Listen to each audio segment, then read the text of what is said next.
much, everybody. We're going to have just a quick session with Steve Moore. Everybody knows Steve Moore with the Heritage Foundation, highly respected, one of the most highly respected economists and people that watch your money and know more about your money and your life than probably anybody I can think of. And I want to thank Steve for being here. I saw this today. They came out. What he puts out gets a lot of coverage, and I saw some of them, and then he had a couple of others. And I'd like to ask Steve maybe to discuss a few of these numbers that were just released. I mean, literally just released. And then we're going over, and we're going to do Purple Heart. We have some incredible, brave people that I look forward to, so we're going to do that right after this. Steve, could you say a few words about the various charts? Thank you, Mr. President. So I called the President because I had some very good news from some new data that we've been able to put together that no one has ever seen before, and I'll just very quickly go through these. So I was telling the President that he did the right thing in calling for a new head of the Bureau of Labor Statistics, because this shows that over the last 2 years of the Biden administration, the BLS overestimated job creation by 1.5 million jobs. That's a, Mr. President, that's a gigantic error. And I don't know if she's, I'm not making... It might making... not have been an error, that's the bad part. If it was an error, it would be one thing. I don't think it's an error. I think they did it purposely. Whether that, you may well be right, but even if it wasn't purposefully, it's incompetence. Right. Okay, so 1.5 million jobs overestimated. We have access to the some data that no one else does on what has happened month by month with median household income. This is based on unpublished Census Bureau data. It will be released sometime in the next 6 months, but we get an advanced look at it. And so I was telling the President in his first 5 months in office, starting in January through the end of June, the average median household income adjusted for inflation for the average family in America is already up $1,174. That's an incredible number. Yeah. Just came out. Just came out. So that's a giant gain. And if I would have said this, nobody would have believed me. There's your number. We're doing well.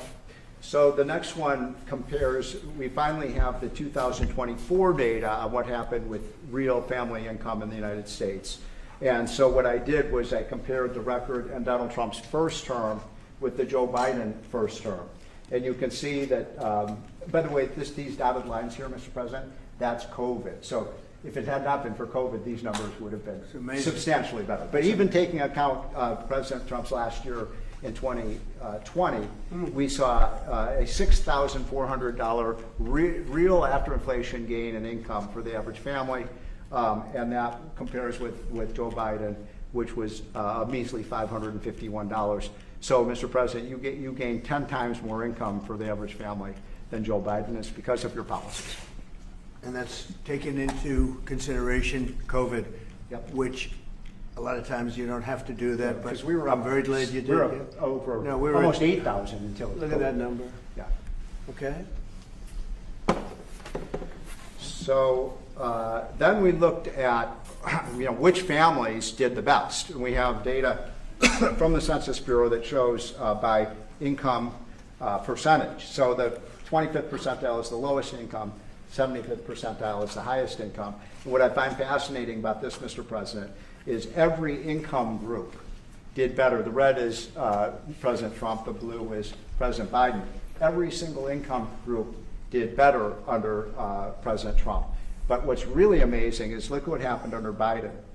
The lowest income group lost income under Biden. They were poor 4 years after Biden's presidency. No gain virtually whatsoever for the middle class. And the rich was the only group that did better under Biden, which is ironic because Biden keeps saying he was trying to get rid of income inequality. He made income inequality worse, not better. It was President Trump that reduced income inequality. These numbers just came out, by the way. Yep. And then finally, these are the numbers just I just showed you in percentage terms. Mr. President, these are the numbers in dollar terms. So even the lowest income 25th percent gained about $4,000 in income. That's a lot for a lower income family. $6,400 for the middle class and almost $10,000 for the richest. So you can see every income group did better under Trump than Biden by a wide margin. That's the story.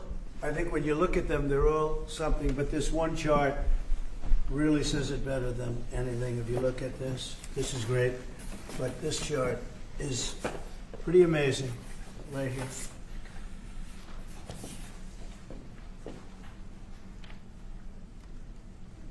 All new numbers.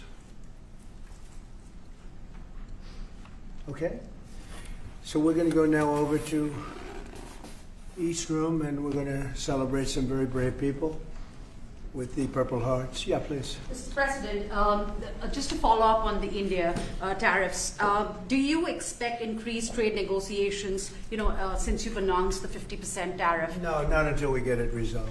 Mr. President, is your deadline for Vladimir Putin agreeing to a ceasefire still stand tomorrow? Or is that fluid now that talks Say it, what? Is your deadline still standing for Vladimir Putin to agree to a ceasefire tomorrow, or is that fluid now? It's going to be up to him.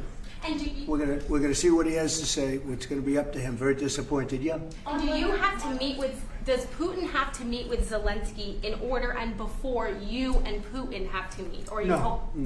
are you hoping So you're for willing to, that's actually important because President Putin said this morning he was pretty dismissive of this idea of meeting with President Who was? Zelensky. President Putin was. I don't know. I didn't hear For you him. to meet with him, he doesn't have to agree to meet with Zelensky. Is that what you're saying? No, he doesn't. No. So when do you think that meeting They would like to meet with me, and I'll do whatever I can to stop the killing. So last month, they lost 14,000 people killed last month. Every week is 4,000 or 5,000 people. So I don't like long waits. I think it's a shame. And they're mostly soldiers. They're Ukrainian and Russian soldiers, and some people from the cities where missiles are lobbed in, and you'll lose 35, 40 people a night, which is terrible. But no, mostly it's soldiers, and you're talking about, on average, 20,000 a month. 20,000 people are dying a month. Generally young people, soldiers. We're going to, speaking about soldiers, we'll see you over for Purple Hearts. Thank you, press. Thank you, press. Thank you, press. Thank you, press. Thank you, press. Thank you, press. Thank you, press. Thank you, press. Thank you, press. Thank you, press. Thank you. Keep moving. Thank you. Thank you, press. Come on, guys, let's go. Thank you, guys. Thank you, Mr. President. Thank you. I just want to make sure this is right.